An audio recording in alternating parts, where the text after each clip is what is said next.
Chapter number 1 solid state. Solid state क्या होता है? ये मैटर की वह स्टेट होती है जिसका डेफिनेट शेप और डेफिनेट वॉल्यूम होता है। Definite shape and definite volume यानी सॉलिड्स की ना तो शेप चेंज होती और ना ही वॉल्यूम बदलता। ठीक है। सॉलिड्स के बारे में और क्या कह सकते हैं? They are hard and rigid. ठीक है, ये हार्ड और रिजिड होते हैं। रिजिड का मतलब हम इनके ऊपर फोर्स अप्लाई करके इनकी शेप को चेंज नहीं कर सकते या इनके वॉल्यूम को चेंज नहीं कर सकते। They are hard and rigid. They are incompressible. Incompressible यानी इन पर प्रेशर लगा के इनके वॉल्यूम में कोई भी चेंज आप नहीं कर सकते। ठीक है। अच्छा, सॉलिड के जो पार्टिकल्स होते हैं उनके बीच में जो गैप है वो नेग्लिजिबल होता है। इस तरीके से हम कह सकते हैं कि सॉलिड्स के अंदर क्लोज पैकिंग ऑफ पार्टिकल्स पाई जाती है। Close packing. क्लोज पैकिंग का मतलब जो मैक्सिमम अवेलेबल स्पेस है वो ऑक्यूपाइड रहता है, यानी वैकेंट स्पेसेस नेग्लिजिबल होती हैं। क्लियर है? तो इस तरीके से ये सॉलिड्स की कुछ कैरेक्टरिस्टिक्स होती हैं। ठीक है। उसके बाद हम पढ़ते हैं क्लासिफिकेशन। तो सॉलिड्स दो तरीके के होते हैं। एक होता है क्रिस्टलाइन सॉलिड्स और एक होते हैं एमोर्फस सॉलिड्स। ठीक है। क्रिस्टलाइन सॉलिड्स के अंदर क्या होता है कि जो पार्टिकल्स का अरेंजमेंट है वो सिमेट्रिकल अरेंजमेंट होता है। ठीक है। व्यवस्थित रूप से पार्टिकल्स अरेंज रहते हैं। ठीक है। यानी हम कह सकते हैं कि क्रिस्टलाइन सॉलिड्स ऐसे सॉलिड्स होते हैं जिनके कंस्टिट्यूएंट पार्टिकल जो है सिमेट्रिकली अरेंज रहते हैं। Symmetrically arranged. ठीक है। यानी अरेंजमेंट में आपको सिमेट्री मिलेगी।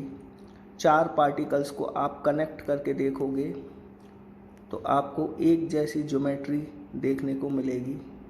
क्लियर है? ये आप देखिए, एक जैसी ज्योमेट्री देखने को मिल रही है। तो इस तरह के अरेंजमेंट को हम सिमेट्रिकल अरेंजमेंट कहते हैं। एमोर्फस सॉलिड्स के अंदर पार्टिकल्स का इर्रेगुलर अरेंजमेंट होता है। Irregular arrangement of particles. ठीक है। तो चलिए क्रिस्टलाइन सॉलिड और एमोर्फस सॉलिड्स के बारे में और भी पढ़ते हैं। तो हम डिफरेंस पढ़ लेते हैं क्रिस्टलाइन सॉलिड और एमोर्फस सॉलिड्स के बीच में डिफरेंस क्या होता है। ठीक है। तो देखिए, क्रिस्टलाइन सॉलिड्स के अंदर क्या होता है कि आपको डेफिनेट कैरेक्टरिस्टिक शेप देखने को मिलेगी। ठीक है। यानी हम कह सकते हैं कि क्रिस्टलाइन सॉलिड्स के जो क्रिस्टल्स होते हैं उनकी जो शेप होती है वो फिक्स होती है, डेफिनेट होती है। क्लियर है? डेफिनेट कैरेक्टरिस्टिक शेप होती है, जबकि एमोर्फस सॉलिड्स की इर्रेगुलर शेप होती है। ठीक है, इर्रेगुलर शेप। उसके बाद अगर मैं पार्टिकल्स के अरेंजमेंट की बात करता हूँ तो कह दूँगा यहाँ पर रेगुलर यानी कि सिमेट्रिकल अरेंजमेंट, जबकि एमोर्फस सॉलिड्स के अंदर यही अरेंजमेंट इर्रेगुलर होता है। ठीक है। तीसरा डिफरेंस क्या है कि क्रिस्टलाइन सॉलिड्स जो होते हैं उनका शार्प मेल्टिंग पॉइंट होता है। शार्प मेल्टिंग पॉइंट का मतलब है कि मेरे पास अगर कोई क्रिस्टलाइन सॉलिड है और इसका मेल्टिंग पॉइंट 1140 केल्विन है, तो इसका मतलब ये है कि यह सॉलिड 1140 केल्विन पर ही मेल्ट करेगा, ना उससे पहले ना उससे बाद में। एग्जैक्टली 1140 केल्विन पर ही ये मेल्ट करने वाला है। इस तरह के मेल्टिंग पॉइंट को हम क्या कहते हैं? Sharp melting point. क्लियर है? एमोर्फस सॉलिड्स के अंदर क्या कह सकते हैं कि they melt over a temperature range. ठीक है, इसका मतलब क्या है, जैसे कि एमोर्फस सॉलिड का एक एग्जाम्पल है प्लास्टिक। ठीक है, और अगर मैं मान के चलता हूँ प्लास्टिक का मेल्टिंग पॉइंट 540 केल्विन है, तो इसका मतलब ये नहीं है कि प्लास्टिक 540 केल्विन पे ही मेल्ट करना शुरू करेगी। ये 540 केल्विन से पहले से ही मेल्ट करना स्टार्ट कर देगी, और ऐसा भी हो सकता है कि 540 केल्विन के बाद तक के टेम्परेचर पे मेल्ट करे। मान के चलो कि ये मेल्ट करती है 513 केल्विन से 580 केल्विन के बीच में, तो यहाँ एक टेम्परेचर रेंज बन गई। यानी हम कह सकते हैं कि प्लास्टिक जो मेल्ट करेगी वो एक टेम्परेचर रेंज 513 केल्विन से 580 केल्विन के बीच में मेल्ट करेगी।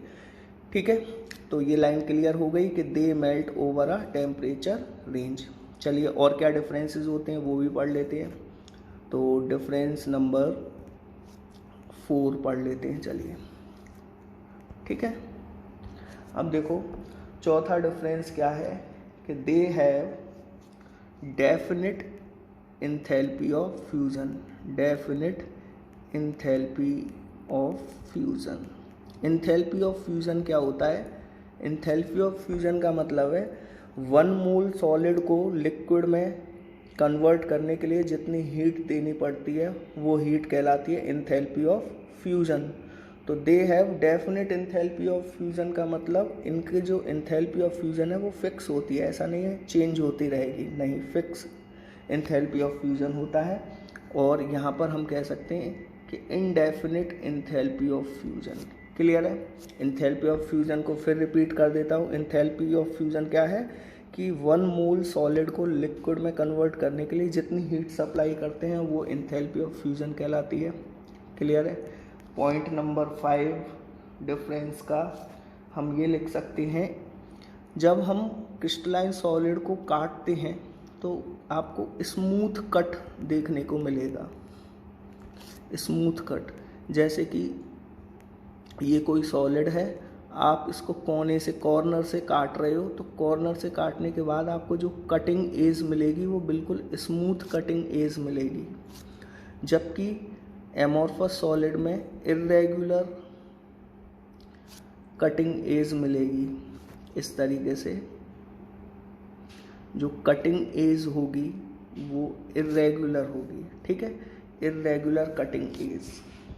उसके बाद छठवां पॉइंट इम्पॉर्टेंट है, क्रिस्टलाइन सॉलिड एनाइसोट्रॉपिक होते हैं जबकि एमोर्फस सॉलिड आइसोट्रॉपिक होते हैं। अब एनाइसोट्रॉपिक या आइसोट्रॉपिक का क्या मतलब है? सभी को पता है कि सॉलिड एक 3 डायमेंशनल स्ट्रक्चर होती है, एक्स, वाई और जेड एक्सिस पर लाई करता है सॉलिड। ठीक है, अब अगर सॉलिड की कोई भी property X axis, Y axis और जेड एक्सिस के अलोंग मीज़र कर रहे हैं, मान के चलिए आप मेल्टिंग पॉइंट मीज़र कर रहे हो इस सॉलिड का along X axis, along Y axis और अलोंग जेड एक्सिस। अगर तीनों एक्सिस की तरफ मूव करते हुए हमें सॉलिड्स का मेल्टिंग पॉइंट सेम मिल रहा है तो ये आइसोट्रॉपिक हुआ, और डिफरेंट मिल रहा है तो एनाइसोट्रॉपिक। यानी अगर किसी सॉलिड की किसी प्रॉपर्टी की वैल्यू तीनों डायरेक्शन में सेम मिलती है तो वो आइसोट्रॉपिक, वरना एनाइसोट्रॉपिक। तो क्रिस्टलाइन सॉलिड हमारे क्या होते हैं? एनाइसोट्रॉपिक, यानी फिजिकल प्रॉपर्टी की वैल्यू डिफरेंट डायरेक्शंस में डिफरेंट होंगी। क्लियर है? जबकि एमोर्फस सॉलिड आइसोट्रॉपिक होते हैं, यानी फिजिकल प्रॉपर्टीज़ की जो वैल्यूज़ है वो तीनों डायरेक्शन में सेम देखने को मिलती हैं। और क्या डिफरेंसेस हो सकते हैं वो पढ़ लेते हैं। डिफरेंस नंबर 7 की बात कर लेते हैं। चलिए, दे आर ट्रू सॉलिड्स। ये ट्रू सॉलिड्स होते हैं। कौन? Crystalline solids. ट्रू सॉलिड्स होते हैं, जबकि ये स्यूडो सॉलिड्स होते हैं, यानी ये ट्रू सॉलिड्स नहीं होते, ये एक्चुअल में सुपर कूल्ड लिक्विड होते हैं, यानी ये लिक्विड होते हैं, इनकी सुपर कूलिंग कर देते हैं, उस वजह से ये सॉलिड में कन्वर्ट हो जाते हैं। क्लियर है। उसके बाद एग्जाम्पल्स की बात करते हैं हम 8वें पॉइंट के अंदर। तो कॉपर, सिल्वर, कॉमन सॉल्ट जैसे कि NaCl वगैरह, ये सभी क्या होते हैं, क्रिस्टलाइन सॉलिड्स, जबकि ग्लास, रबर, प्लास्टिक, ये सारी चीज़ें क्या होती हैं, ये एमॉर्फस सॉलिड होती हैं, यानी सुपर कूल्ड लिक्विड होती हैं। क्लियर है। चलिए अगला टॉपिक पढ़ते हैं। तो अगला टॉपिक है हमारा classification of crystalline solids. Crystalline solids का क्लासिफिकेशन। तो क्रिस्टलाइन सॉलिड्स 4 तरीके के होते हैं। मॉलिक्यूलर सॉलिड, दूसरा टाइप होता है आयोनिक सॉलिड, तीसरा टाइप होता है मेटेलिक सॉलिड और थर्ड टाइप होता है कोवेलेंट सॉलिड। तो एक एक करके हम ये चारों तरह के सॉलिड्स के बारे में पढ़ते हैं। ठीक है। तो सबसे पहले हम बात करते हैं मॉलिक्यूलर सॉलिड्स की। ठीक है, मॉलिक्यूलर सॉलिड्स की बात करते हैं। देखिए मॉलिक्यूलर सॉलिड्स अगेन 3 टाइप के होते हैं। नॉन पोलर, पोलर और हाइड्रोजन बॉन्डेड। ठीक है। सबसे पहले नॉन पोलर मॉलिक्यूलर सॉलिड्स की बात कर लेते हैं। ठीक है। Non polar molecular solids non polar molecule से मिलके बने होते हैं। नॉन पोलर मॉलिक्यूल्स क्या होते हैं, जिनका डायपोल मोमेंट 0 होता है। तो नॉन पोलर मॉलिक्यूलर सॉलिड्स के अंदर नॉन पोलर मॉलिक्यूल्स पाए जाते हैं, नॉन पोलर मॉलिक्यूल्स पाए जाते हैं, या फिर एटम्स ऑफ नोबल गैस। सभी को पता है नोबल गैस भी कैसी होती हैं, नॉन पोलर होती हैं। तो नोबल गैसेस के एटम्स या any other non polar molecules से मिलके बनते हैं इस तरह के सॉलिड्स। और इनके अंदर जो फोर्सेस ऑफ अट्रैक्शन पाए जाते हैं, सभी को पता है नॉन पोलर के अंदर फोर्सेस ऑफ अट्रैक्शन जो पाए जाते हैं वो कौन से होते हैं, वो होते हैं डिस्पर्जन और लंदन फोर्सेस। ठीक है, यहाँ तक आ गई बात समझ में। उसके बाद फिर अगर हम एग्जाम्पल की बात करें तो क्या एग्जाम्पल हैं नॉन पोलर सॉलिड्स के, तो solid CO2, solid carbon dioxide, argon, ये सॉलिड फॉर्म में बात कर रहा हूँ, H2 ये भी सॉलिड फॉर्म में, I2, CCl4, CH4 ये सभी सॉलिड फॉर्म। क्लियर है। अगर बात करूँ फिजिकल नेचर की तो ये कैसे होते हैं, से सॉफ्ट होते हैं, इनका मेल्टिंग पॉइंट कैसा होता है, very low. Very low melting point क्यों होता है, क्योंकि जो अभी बताए थे मैंने forces of attraction that is dispersion forces, वो बहुत ही कमज़ोर फोर्सेस होते हैं, इस वजह से मेल्टिंग पॉइंट क्या होता है, वेरी लो। और अगर इलेक्ट्रिकल कंडक्टिविटी की बात करते हैं तो ये इंसुलेटर्स होते हैं, यानी इनमें से इलेक्ट्रिसिटी कंडक्ट नहीं होती। चलिए दूसरे टाइप का मॉलिक्यूलर सॉलिड पढ़ लेते हैं, वो कहलाता है पोलर मॉलिक्यूलर सॉलिड्स। ठीक है। और इनके अंदर क्या पाए जाते हैं, पोलर मॉलिक्यूल्स पाए जाते हैं। पोलर मॉलिक्यूल्स क्या होते हैं, जिनका डायपोल मूवमेंट नॉन ज़ीरो होता है। फोर्सेस ऑफ अट्रैक्शन की बात करें तो इनके बीच में जो फोर्सेस ऑफ अट्रैक्शन पाए जाते हैं वो डायपोल डायपोल फोर्सेस होते हैं। ये भी वीक फोर्सेस ही होते हैं, स्ट्रॉन्ग नहीं होते हैं। अगर बात करें एग्जाम्पल्स की तो एग्जाम्पल्स में हम लिख सकते हैं HCl एक पोलर मॉलिक्यूल है, सल्फर डाइऑक्साइड, ये सभी एग्जाम्पल्स हो गए इसके सॉलिड फॉर्म में। अगर बात करें कि ये हार्ड होते हैं या सॉफ्ट, तो ये भी सॉफ्ट होते हैं, क्लियर है। और उसके बाद मेल्टिंग पॉइंट लो होता है क्योंकि डायपोल फोर्सेस वीक फोर्सेस ही होते हैं। और इलेक्ट्रिकल कंडक्टिविटी की बात करते हैं तो ये कैसे होते हैं, इंसुलेटर्स, ठीक है। तीसरे तरह का मॉलिक्यूलर सॉलिड होता है बेटा हाइड्रोजन बॉन्डेड। नाम क्यों पड़ा, क्योंकि इनके अंदर क्या होता है कि मॉलिक्यूल्स के बीच में हाइड्रोजन बॉन्ड प्रेजेंट होगा। अच्छा, हाइड्रोजन बॉन्डेड ये सॉलिड्स के अंदर जो मॉलिक्यूल्स होते हैं वो कैसे पाए जाते हैं, ऐसे मॉलिक्यूल्स होते हैं इनके अंदर जिनमें हाइड्रोजन प्रेजेंट होता है एंड ये हाइड्रोजन जो है वो बॉन्डेड रहता है फ्लोरीन, ऑक्सीजन या नाइट्रोजन से। यानी हाइड्रोजन बॉन्डेड सॉलिड्स के अंदर ऐसे मॉलिक्यूल्स होते हैं जिसके अंदर हाइड्रोजन प्रेजेंट होता है और वो हाइड्रोजन या तो फ्लोरीन से या ऑक्सीजन से या नाइट्रोजन से कनेक्टेड होना चाहिए, ठीक है। तो ऐसे मॉलिक्यूल से ये सॉलिड बनता है। अच्छा, फोर्सेस ऑफ अट्रैक्शन कौन से पाए जाते हैं, ऑफ अट्रैक्शन की बात कर रहे थे तो हाइड्रोजन बॉन्डेड सॉलिड्स के अंदर जो फोर्स ऑफ अट्रैक्शन होता है वो होता है हाइड्रोजन बॉन्डिंग, क्लियर है। हाइड्रोजन बॉन्डिंग पाई जाती है इन मॉलिक्यूल्स के बीच में। एग्जाम्पल सभी जानते होंगे, आइस का एग्जाम्पल है, ठीक है। आइस एक हाइड्रोजन बॉन्डेड सॉलिड होता है। फिजिकल नेचर की बात करते हैं तो ये हार्ड होते हैं पर मेल्टिंग पॉइंट अगेन लो होता है और ये इंसुलेटर्स होते हैं, इलेक्ट्रिसिटी कंडक्ट नहीं करते। तो ये मॉलिक्यूलर सॉलिड्स के 3 टाइप हो गए, नॉन पोलर, पोलर और हाइड्रोजन बॉन्डेड।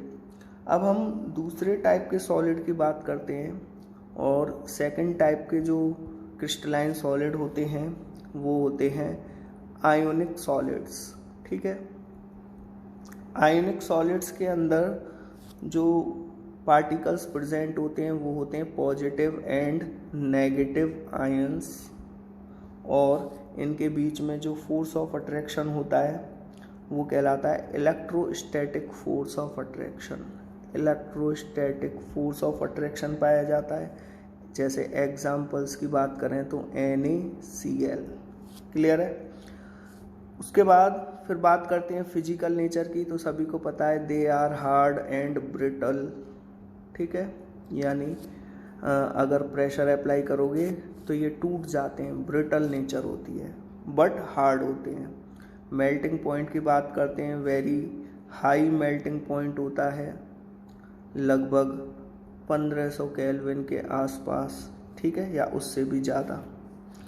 और बात करें कंडक्टिविटी की तो सॉलिड्स की फॉर्म में ये इंसुलेटर होते हैं यानी इलेक्ट्रिसिटी कंडक्ट नहीं करते, क्लियर है। उसके बाद तीसरे तरह का जो सॉलिड है उसको बोलते हैं हम मेटेलिक सॉलिड्स।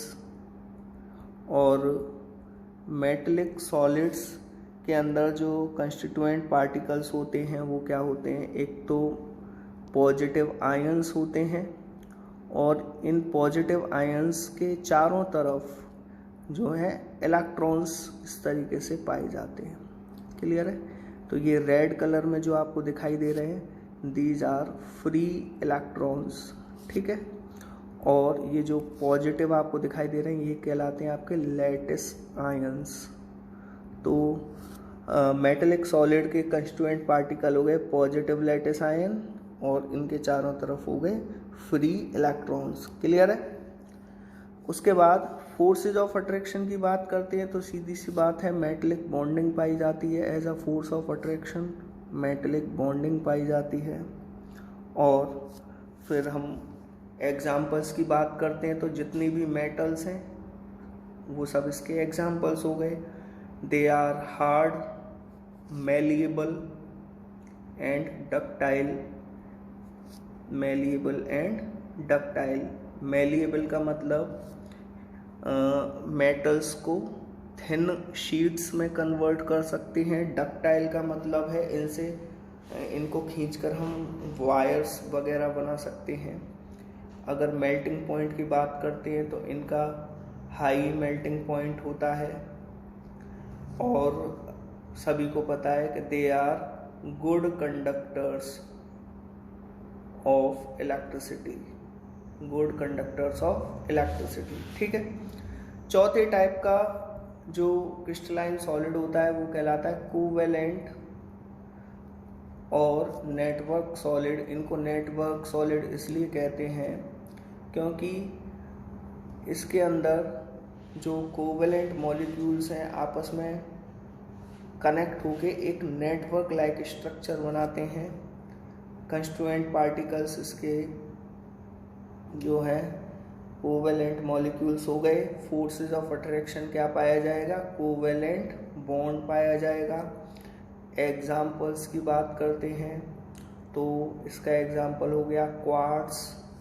क्वार्ट्स का फॉर्मूला होता है SiO2। अच्छा, एक चीज़ और, अगर क्वार्ट्स ग्लास लिखा हुआ आए तो क्वार्ट्स ग्लास एमोर्फस होता है, एमोर्फस सॉलिड होता है। ठीक है। जबकि मैंने यहाँ पर लिखा है क्वार्ट्स, सिर्फ क्वार्ट्स लिखा है तो ये आपका होता है क्रिस्टलाइन सॉलिड। क्लियर है? क्रिस्टलाइन सॉलिड, तो नाम पे थोड़ा गौर करके रखेंगे। उसके बाद और भी एग्जांपल है, जैसे डायमंड और ग्रेफाइट। डायमंड एंड ग्रेफाइट की बात करते हैं। ठीक है ना। अगर बात करूं डायमंड की तो ये तो हार्ड होता है, जबकि ग्रेफाइट की बात करते हैं तो ये सॉफ्ट होता है। अगर इलेक्ट्रिकल कंडक्टिविटी की बात करता हूँ तो डायमंड इंसुलेटर होगा, जबकि ग्रेफाइट क्या होता है? Conductor of electricity. क्लियर है? बाकी मेल्टिंग पॉइंट वेरी हाई होता है, कोवेलेंट यानी नेटवर्क स्ट्रक्चर होने की वजह से वेरी हाई मेल्टिंग पॉइंट होता है। इसका साफ साफ एग्जांपल डायमंड है, सबको पता है डायमंड का मेल्टिंग पॉइंट कितना हाई होता है। क्लियर है? उसके बाद अब हम पढ़ेंगे नेक्स्ट टॉपिक क्रिस्टल लैटिस या स्पेस लैटिस। ठीक है। क्रिस्टल लैटिस या स्पेस लैटिस क्या होता है? क्रिस्टल लैटिस वो 3 डायमेंशनल स्पेस होता है जिनमें किसी भी सॉलिड के पार्टिकल्स अरेंज रहते हैं। 3 dimensional space in which the particles of any solid is arranged। ठीक है। जैसे कि मान के चलिए कि ये 3 डायमेंशनल स्पेस में ये सॉलिड के पार्टिकल इस तरीके से अरेंज हैं। ठीक है। दूसरी तरह का अरेंजमेंट ऐसे भी हो सकता है, इस तरीके से अरेंज हों। क्लियर है? तो पहला वाला भी क्रिस्टल लैटिस है, सेकंड टाइप का भी क्रिस्टल लैटिस है। ऐसा भी हो सकता है कि इस तरीके से अरेंज हो।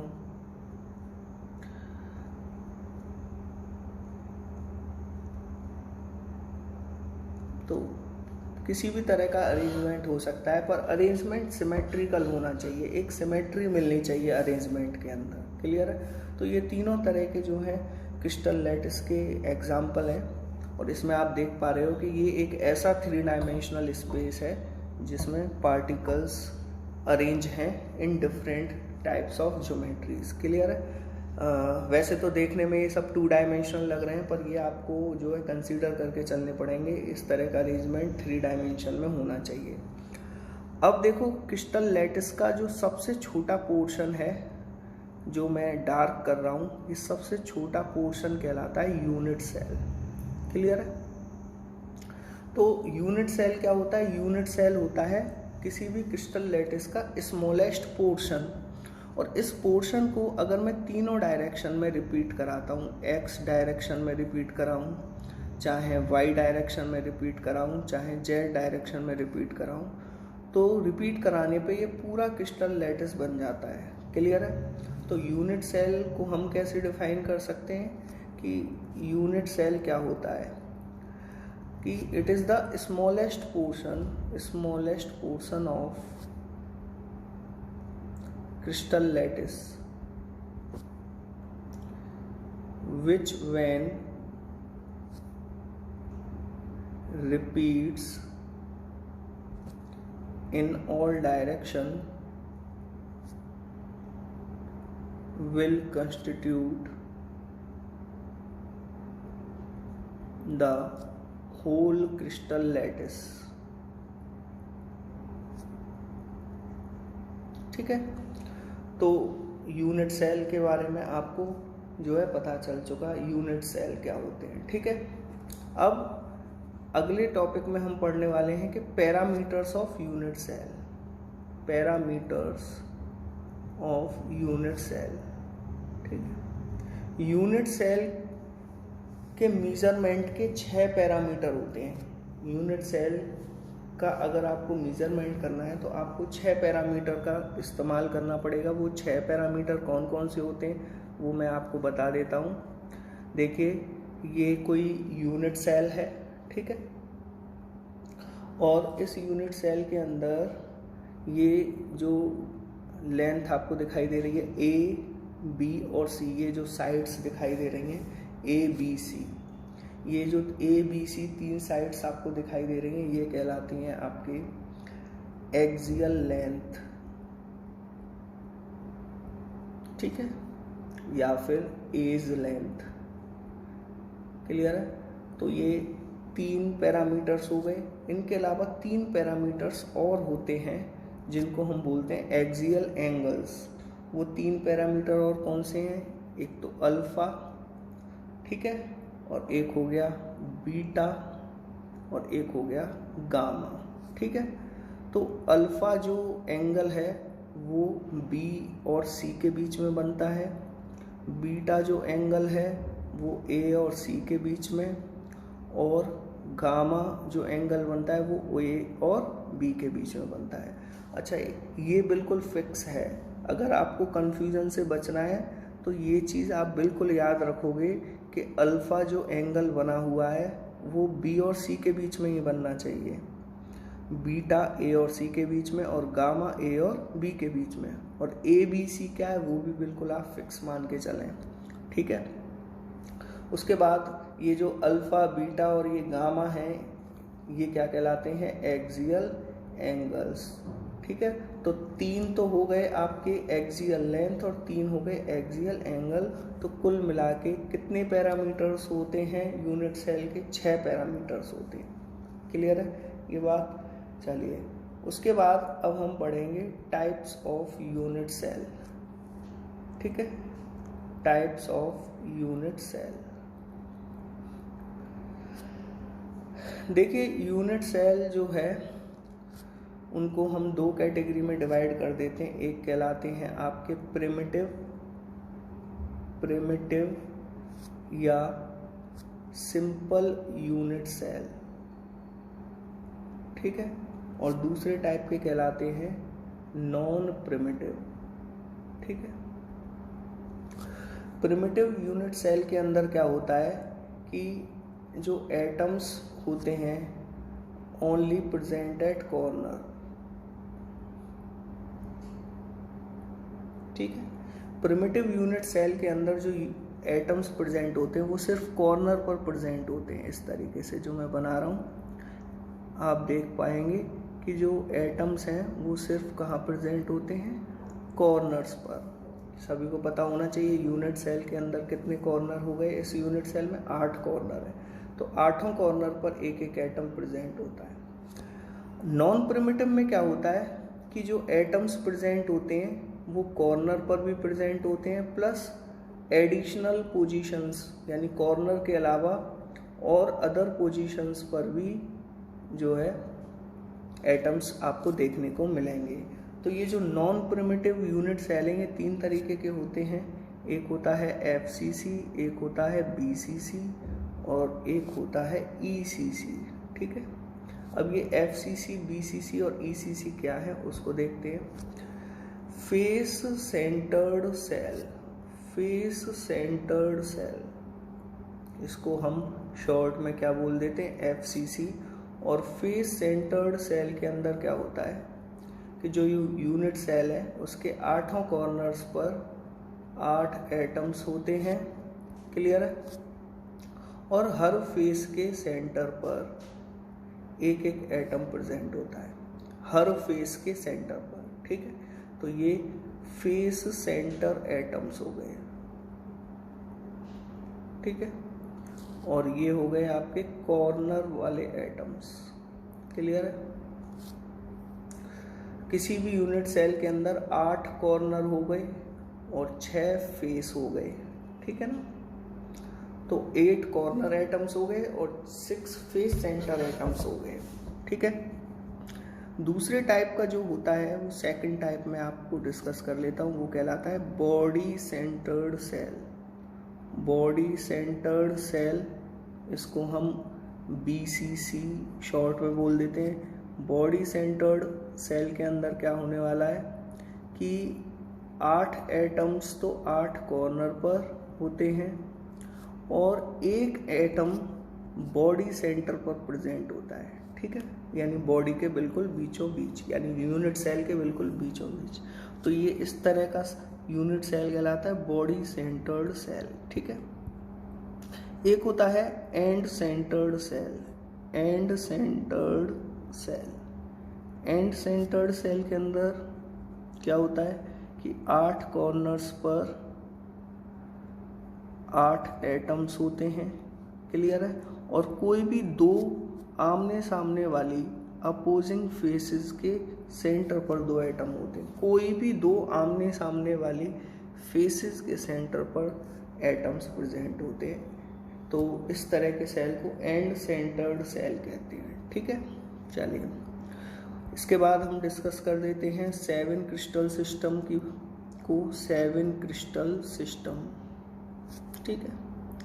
देखिए, on the basis of ABC and alpha beta and gamma.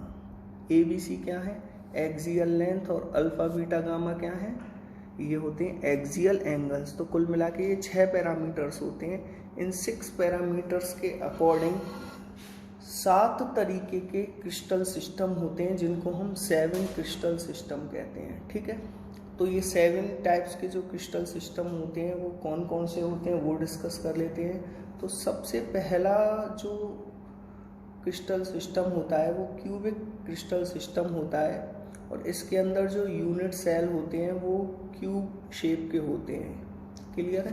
Cube shape के होते हैं, और सभी को पता है कि क्यूब की तो तीनों साइड है सेम होती हैं, यानी A, B और C ये तीनों क्या होते हैं? इक्वल। क्यूब की तीनों साइड बराबर होती हैं और तीनों एंगल्स भी बराबर होते हैं। तीनों एंगल कौन कौन से हो गए? मैंने आपको बता रखा है, अल्फा बीटा और गामा। वो तीनों एंगल्स भी कैसे होते हैं? सेम होते हैं, अल्फा बीटा और गामा। तो इस तरह के जो यूनिट सेल है वो क्यूबिक क्रिस्टल सिस्टम के अंदर पाया जाता है। तीनों साइड इक्वल और तीनों एंगल इक्वल, और वो भी किसके बराबर? 90 डिग्री के बराबर। और कौन कौन से टाइप के यूनिट सेल इसके अंदर पाए जा सकते हैं? तो इसके अंदर पाए जा सकते हैं एक तो SCC टाइप का, BCC टाइप का और FCC टाइप के यूनिट सेल इस क्रिस्टल सिस्टम के अंदर पाए जा सकते हैं, क्लियर है। एग्जाम्पल्स इसके जैसे NaCl, KCl, जिंक ब्लेंड, ठीक है। ये इसके एग्जाम्पल हो गए। कॉपर हो गया, सिल्वर हो गया, ठीक है। उसके बाद फिर हम पढ़ रहे हैं दूसरा क्रिस्टल सिस्टम। जो दूसरा क्रिस्टल सिस्टम है वो कहलाता है टेट्रागोनल क्रिस्टल सिस्टम, ठीक है। और टेट्रागोनल जो क्रिस्टल सिस्टम है इसकी अगर हम बात करें तो वो इस तरीके से होता है कुछ। ये हो गया टेट्रागोनल क्रिस्टल सिस्टम, ठीक है। चलिए, तो इसके अंदर हम ये कह सकते हैं टेट्रागोनल क्रिस्टल सिस्टम में कि 2 साइड्स तो बराबर रहती हैं, लेकिन तीसरी साइड जो है वो अनइक्वल आपको देखने को मिलेगी, ठीक है। जैसे कि अगर मैं बात करूं कि यहाँ पर B और C की बात करूं तो B और C तो एक जैसी मिल रही हैं, और जो तीसरी साइड है वो डिफरेंट मिल रही है। क्लियर है? तो बी और सी बराबर हो गए और ए डिफरेंट हो गए। या फिर आप ऐसा कर सकते हो कि मैं इसको मान लूँ ए और बी, ठीक है, और तीसरी साइड हो गई सी। तो यहाँ आप देख पा रहे होंगे कि ए और बी तो इक्वल हैं, लेकिन सी जो है डिफरेंट है, ठीक है, इसकी लेंथ ए और बी के बराबर नहीं है। अच्छा, यहाँ पर बाकी तीनों एंगल अल्फा, बीटा और गामा वो 90 डिग्री के बराबर होंगे। क्लियर है? अल्फा, बीटा, गामा 90 डिग्री के बराबर। उसके बाद SCC और BCC टाइप के यूनिट सेल इस क्रिस्टल सिस्टम में पाए जाते हैं, और इसके कुछ एग्जाम्पल हो गए जैसे कि SnO2 हो गया, CaSO4 हो गया। थर्ड टाइप का जो क्रिस्टल सिस्टम होता है और उसको बोलते हैं ऑर्थोरोम्बिक, इसको सिंपली रोम्बिक भी बोल सकते हैं। और ऑर्थोरोम्बिक जो क्रिस्टल सिस्टम है उसके अंदर जो तीनों साइड्स होती हैं वो अनइक्वल होती हैं, A not equal to B not equal to C, ठीक है, और तीनों एंगल लेकिन 90 डिग्री के बराबर होते हैं। क्लियर है? ऑर्थोरोम्बिक। उसके बाद अगर हम बात करें किस टाइप के सेल मिल सकते हैं, इसमें SCC भी मिल सकता है, BCC भी, FCC भी, ECC भी मिल सकते हैं। चारों टाइप के इसमें मिल सकते हैं। इसका एग्जाम्पल हो गया रोम्बिक सल्फर, रोम्बिक सल्फर, ठीक है। चौथा तरह का जो क्रिस्टल सिस्टम है, फोर्थ टाइप का जो क्रिस्टल सिस्टम है उसको मोनोक्लिनिक कहते हैं। मोनोक्लिनिक, मोनोक्लिनिक इस तरीके से होता है कुछ, ये मोनोक्लिनिक है। तो डायग्राम देख के ये बात तो क्लियर है कि जो एंगल्स हैं वो थोड़े टिल्टेड एंगल्स आपको देखने को मिल रहे हैं। क्लियर है? यहाँ पर मोनोक्लिनिक में तीनों जो साइड्स हैं वो बराबर नहीं आपको देखने को मिलेंगी, तीनों साइड्स, ठीक है। उसके बाद यहाँ पर जो अल्फा और गामा है वो 90 डिग्री है, लेकिन बीटा 90 डिग्री नहीं है, टिल्ट हो जाने की वजह से ये थोड़ा टिल्टेड हो गया है, उस वजह से जो है बीटा 90 डिग्री नहीं है, ठीक है। मतलब ये वाला एंगल जो है थोड़ा टिल्ट हो जाने की वजह से 90 डिग्री नहीं हो पा रहा है। क्लियर है? लेकिन ये वाला एंगल और ये वाला एंगल तो 90 डिग्री ही रहेगा, ठीक है। चलिए उसके बाद हम बात करते हैं किस टाइप के वेरिएशंस इसमें मिल सकते हैं। तो SCC और ECC टाइप के यूनिट सेल इसके अंदर मिल सकते हैं। इसका एग्जाम्पल हो गया monoclinic sulphur. Next fifth type का जो क्रिस्टल सिस्टम है, पांचवें टाइप का, वो कहलाता है हेक्सागोनल क्रिस्टल सिस्टम। और हेक्सागोनल जो क्रिस्टल सिस्टम है वो कुछ इस टाइप से होता है।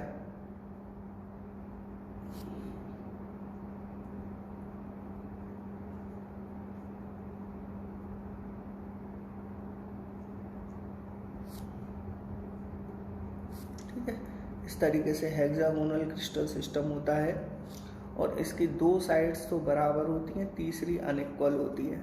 अच्छा, अल्फा और बीटा 90 डिग्री होते हैं, जबकि जो गामा है वो कितना बैठता है 120 डिग्री। क्लियर है? ये देखो, ये वाला एंगल 120 डिग्री। तो कौन कौन से वेरिएशंस मिल सकते हैं इसमें? सिर्फ SCC मिल सकता है, ठीक है। SCC टाइप का ही यूनिट सेल इस क्रिस्टल सिस्टम में पाया जाता है। और अगर बात करें एग्जाम्पल की तो ग्रेफाइट, आपने पढ़ा भी होगा 10th क्लास के अंदर कि ग्रेफाइट में हेक्सागोनल रिंग्स पाई जाती थी इस तरीके से, और ये डिफरेंट लेयर्स के अंदर ये हेक्सागोनल रिंग्स आपको देखने को मिलती थी। ये क्लियर है? और इनके बीच में वीक वान डर वाल फोर्सेज होते थे। तो इस तरीके से हम कह सकते हैं कि ग्रेफाइट की जो ज्योमेट्री है वो इसी तरीके की होती है। छठवें टाइप का हम पढ़ लेते हैं। सिक्स्थ टाइप का क्रिस्टल सिस्टम कहलाता है रोम्बोहेड्रल या ट्राइगोनल। ठीक है, रोम्बोहेड्रल या ट्राइगोनल ये भी टिल्टेड होता है, इस तरीके से टिल्टेड यूनिट सेल होता है, पर इसकी तीनों साइडें बराबर होती। इससे पहले भी हमने मोनोक्लिनिक में देखा था टिल्टेड यूनिट सेल था, पर वहाँ तीनों साइडें बराबर नहीं थी, पर इसकी तीनों साइडें बराबर होंगी। ठीक है, अच्छा, तीनों एंगल्स भी बराबर होंगे, लेकिन वो 90 डिग्री के इक्वल नहीं होंगे यहाँ पर। ठीक है, और लास्ट जो है ट्राइक्लिनिक। अच्छा, इसमें पॉसिबल वेरिएशंस और बता देता हूँ। रोम्बोहेड्रल में केवल SCC टाइप का यूनिट सेल पाया जाता है, और इसका एग्जाम्पल हो गया आपका कैल्साइट यानी CaCO3। ठीक है, लास्ट बात कर लेते हैं ट्राइक्लिनिक की। ट्राइक्लिनिक में क्या होता है कि ये इस तरीके से टिल्टेड यूनिट सेल इसमें भी पाया जाता है, और इसकी तीनों साइडें बराबर नहीं होती और तीनों एंगल भी बराबर नहीं होते, और ये 90 डिग्री भी नहीं होते। ठीक है, उसके बाद फिर हम बात कर लेते हैं एग्जाम्पल्स की। तो CuSO4.5H2 इसका एग्जाम्पल हो गया। पॉसिबल वेरिएशन SCC टाइप के। ठीक है, तो अब आप देखो तो सातों तरह के पॉसिबल वेरिएशंस अगर मैं इकट्ठा पढ़ के देखूं, 7 क्रिस्टल सिस्टम, जैसे कि क्यूबिक के अंदर जो किस टाइप के आपको यूनिट सेल देखने को मिले थे, SCC मिला था एक मिला होगा आपको BCC और एक FCC। दूसरा जो क्रिस्टल सिस्टम है टेट्रागोनल, उसमें जो पॉसिबल वेरिएशंस आपको मिले होंगे वो SCC मिला होगा और एक BCC मिला होगा। नेक्स्ट पढ़ा था हमने ऑर्थोरोम्बिक के अंदर जो हमें देखने को मिला था वो था SCC, BCC, FCC और ECC। ठीक है, उसके बाद मोनोक्लिनिक के अंदर हमें देखने को मिला था SCC और ECC। क्लियर है, और फिर एक था हेक्सागोनल क्रिस्टल सिस्टम में वेरिएशंस हमें मिले थे सिर्फ SCC के। फिर रोम्बोहेड्रल क्रिस्टल सिस्टम के अंदर हमें देखने को मिला था SCC, और लास्ट में जो ट्राइक्लिनिक था उसमें भी हमें SCC टाइप का क्रिस्टल सिस्टम। अब आप इनको काउंट करके देखिए टोटल कितने वेरिएशंस हैं। 1 2 3 4 5 6 7 8 9 10 11 12 13 और 14, टोटल 7 क्रिस्टल सिस्टम में 14 पॉसिबल वेरिएशंस हो सकते हैं। ठीक है, और इन 14 पॉसिबल वेरिएशंस को बोलते हैं ब्रेवाइज लैटिसेस। क्या बोलते हैं? ब्रेवाइज लैटिसेस। क्लियर है, तो इस तरीके से हमने 7 क्रिस्टल सिस्टम्स के बारे में भी जो है स्टडी कर लिया है। ठीक है, तो आज आपको इसी का ही रिवीजन करना है। NCERT पढ़ते रहिए।